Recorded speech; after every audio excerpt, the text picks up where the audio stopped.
Olá, eu sou Paulo Silva Pinto e este é o Poder 360 Entrevista. Estou aqui com o senador Alessandro Vieira, do Cidadania de Sergipe, em teleconferência. Senador, bem-vindo ao estúdio do Poder 360. Obrigado pela oportunidade, Paulo. Um prazer estar com vocês. Senador, o que o senhor achou do discurso do presidente Jair Bolsonaro em cadeia de rádio e TV?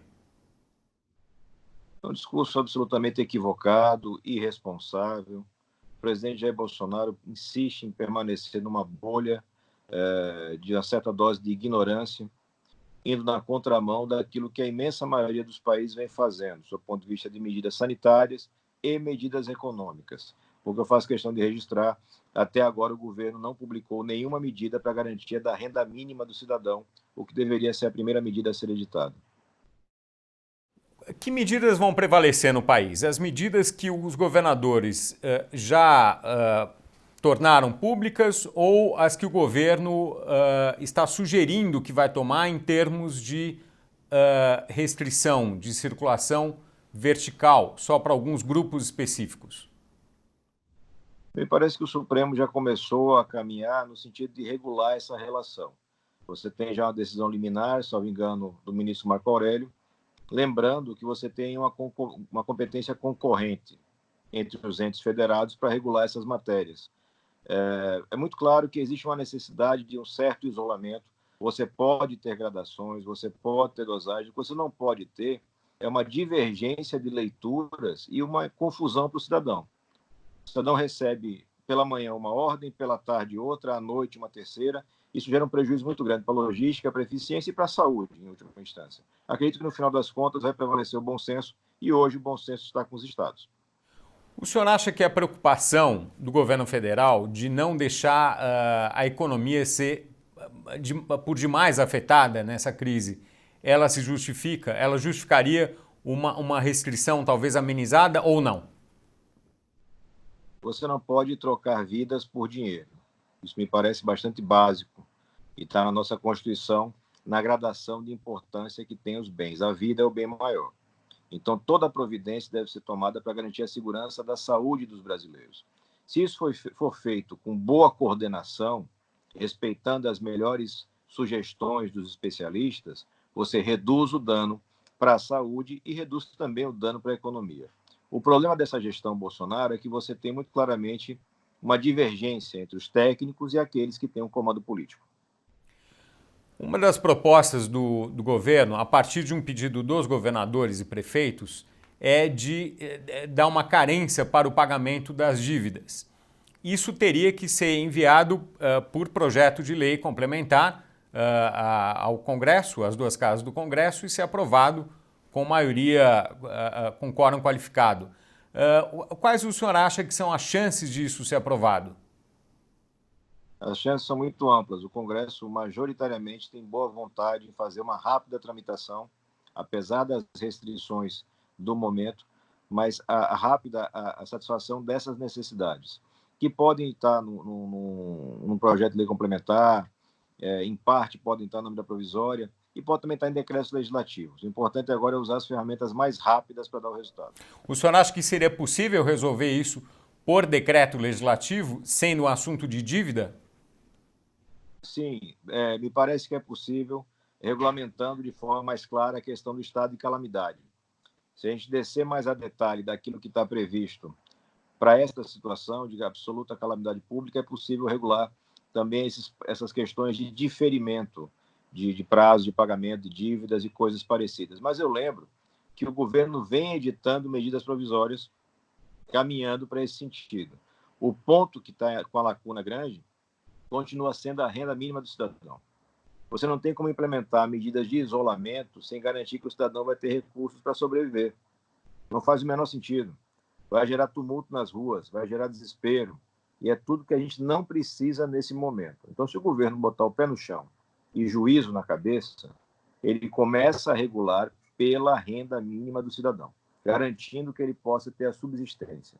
A partir daí, as outras medidas, e não o contrário. Infelizmente, a cabeça da nossa equipe econômica está muito focada no mundo do mercado, no mundo dos negócios. Isso é importante, nós concordamos tecnicamente com as medidas de maior liquidez, de proteção para as empresas, mas elas têm que estar numa sequência. Primeiro o cidadão, depois as empresas, e aí você vai numa sequência. Isso a gente está falando, não são de meses, não, está falando de dias, de horas, mas que você mostre para o cidadão que ele está no centro das preocupações. Se o governo demorar para enviar essas propostas, essas medidas de renda mínima, o Congresso, o Senado, pode ter iniciativa de estabelecer essas regras? Sem dúvida. Já existem vários projetos protocolados nesse sentido, de diversos tipos e patamares de valores. Eu tenho projeto nesse sentido, mas a gente está seguindo tudo aquilo que está na cadeia democrática de um processo legislativo. Então, nós procuramos a presidência da República, apresentamos as sugestões, as fórmulas, fonte de renda, fonte de recursos para essa renda mínima, ao mesmo tempo que o Congresso está lá com projetos e tudo. Se o governo absorve isso e solta via medida provisória, eficácia imediata. É a melhor forma de atender o cidadão. Se ele não faz, a gente processa, tramita o PDL ou um projeto, enfim, de lei complementar ou lei ordinária, a depender do tamanho do regulamento que se faz, e aprova. Vai acontecer de toda forma. A escolha política do governo é saber se ele vai estar vencedor ou derrotado nesse processo. Isso qual é o limite de espera para uma ação do governo? Não sei, quer dizer, a próxima semana seria o limite. Se passar disso, vocês pretendem tomar iniciativa? Como o senhor vê isso, senador? Hoje estava em andamento, até instantes, a reunião de liderança para definir prioridades. Eu imagino que até pela restrição que o novo sistema de votação remota cria, são sessões muito lentas, muito cansativas, senadores espalhados pelo Brasil inteiro. Eu imagino isso na Câmara dos Deputados, como vai ser difícil tramitar. Então, gera um espaço de tempo aí maior, mas já está atrasado. O governo já está muito atrasado, porque deveria ter sido a primeira medida. E quando você olha para fora, quando você olha para os Estados Unidos, Canadá, França, todos eles tomam de logo essa providência. Cidadão, fique tranquilo, você não vai passar por mais necessidade do que a crise vai impor. Você já vai estar com restrição de deslocamento, vai estar com uma série de problemas e com medo de perder a saúde, mas a sua subsistência está garantida com várias possibilidades de medida. Pode ser aumento do Bolsa, pode ser voucher para quem não está nessa faixa do Bolsa Família, mas também tem necessidade. Pode ser seguro-desemprego antecipado para quem está com emprego formal, ativo. Tem várias possibilidades. O importante é escolher e executar. E está faltando para o governo essa sensibilidade, essa velocidade. Senador, e a ideia de reduzir os salários de parlamentares, de congressistas, deputados e senadores e de funcionários públicos? Todos, ministros, juízes, etc. Como o senhor vê isso? É uma possibilidade que está na mesa e ninguém vai se recusar a fazer esse esforço. Tem que ser um esforço nacional, mas eu sempre digo, você tem que colocar as coisas numa ordem de prioridades. Eu tenho, por exemplo, fundo eleitoral, fundo partidário, eu estou falando de 3 bilhões de reais em 2020. Eu tenho as emendas do relator, as famosas emendas do relator, eu estou falando de algo como 19 bilhões de reais. Eu tenho as emendas individuais de bancada, estou falando aí de 11 bilhões de reais. Eu tenho a possibilidade de fazer a tributação de rendas mais elevadas ou de patrimônios mais elevados. Então, eu tenho toda uma série de movimentos para fazer antes de interferir no salário das pessoas. Mas se chegar no ponto, não tem dúvida que a gente vai fazer a nossa parte desse esforço sem nenhum tipo de dificuldade. Eu só não gosto muito de desviar o foco. Enquanto eu tenho no orçamento engessado um valor superior a 10 bilhões referentes a emendas do relator, que foram frutos de uma negociação política mal feita, mal executada e que não é eficiente, eu prefiro focar nisso. Eu prefiro focar em reduzir ou acabar com o fundo eleitoral. E mais ainda, o fundo partidário, porque a eleição ainda tem alguma desculpa do poder público financiar uma eleição. Mas financiar a vida de partido não faz o menor sentido. E são valores altíssimos. Então, você tem condições de aplicar várias soluções antes de interferir em salário. Se precisar chegar em salário, a gente vai estar junto fazendo esforço. Já que o senhor está falando de fundo eleitoral, e a eleição, o senhor acha que vai acontecer na data prevista neste ano, a eleição municipal? É preciso acompanhar a evolução do surto, propriamente dito, do coronavírus. Então, é muito cedo para você falar em adiamento e é absolutamente impróprio falar em prorrogação de mandatos sem voto. Aí você está agredindo a Constituição, o regime democrático, o direito cidadão de escolher seu representante. Isso tudo cheira a oportunismo ou a uma má interpretação do momento. a ministra Rosa Weber e também o ministro Barroso foram muito felizes em dizer que está muito cedo para você entrar em qualquer tipo de mudança de impacto tão grande. Então, agora é o momento da calma. A ferramenta que o Brasil precisa hoje é calma.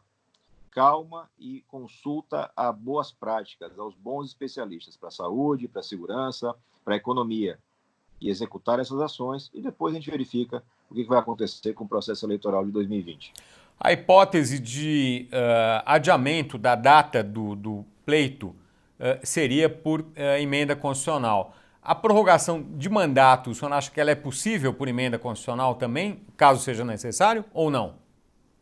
Existe uma grande discussão sobre o tema e me parece que a posição mais forte, mais consolidada é pela inconstitucionalidade.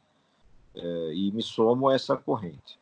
Mas acho que chegando mais perto, então lá em meados do segundo semestre, se você percebe que não vai conseguir realizar com segurança um processo eleitoral, você pode discutir um adiamento e, naturalmente, um tampão. Mas a gente está falando aí de meses, a gente não está falando de 2 anos. E também não pode estar falando, neste momento, numa proposta antiga que foi derrotada no Congresso, que é a da unificação das eleições. Unificar as eleições tem um ganho de logística e de custo e tem um prejuízo para a democracia, porque você reduz muito o debate nos municípios, nos estados, porque o pleito nacional vai absorver toda a atenção do eleitor. Então, essas coisas que são muito sérias e que têm impacto de médio e longo prazo precisam ser tratadas fora do momento de crise. As escolhas feitas no momento de crise são só para a crise e têm que ser feitas com rapidez.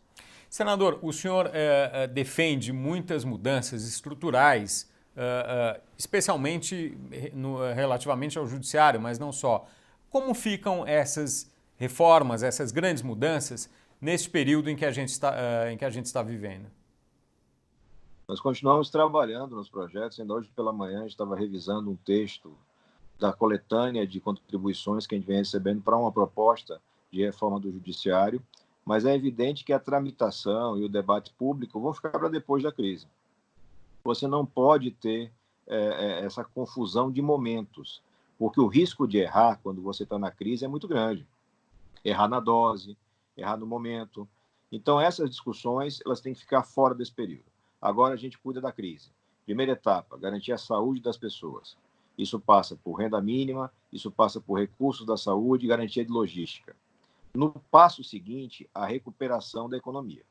E aí teremos que ter um pacote grande de propostas, de ideias, de ações, de políticas públicas bem construídas para que o Brasil possa alavancar a economia depois dessa queda que vai ser muito grave.